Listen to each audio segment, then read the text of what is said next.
জানে না। আর রহমান, আর রহমান আল্লামাল কোরআন, আমরা তেলাওয়াত করি আর আমরা শুনে যাই, এর অর্থ জানি না, যার কারণে আমাদের মন, আমাদের দিল নরম হয় না। কিন্তু উমার খাত্তাবের বেটা উমার যখন সূরা তাহা, যখন তাহা মা আনজালনা আলাইকাল কোরআনা লিতাশকা, এইভাবে যখন তেলাওয়াত পড়ছিলেন, তেলাওয়াত পড়ে আর পাথরের মতো দিলটা মোমের মতো নরম হয়ে যখন চোখ দিয়ে অশ্রু ঝরে, ঠিক ওইভাবে দিলটা তার নরম হয়ে আস্তে আস্তে নিচে চলে যায়।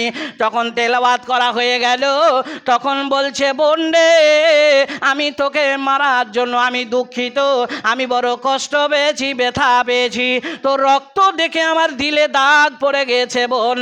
তবে এই মন্ত্র কার কাছে আছে, কোথায় গেলে পাওয়া যাবে? তবে সেই জায়গায় দেরি না করে আমাকে তাড়াতাড়ি নিয়ে চ। খাত্তাবের বেটা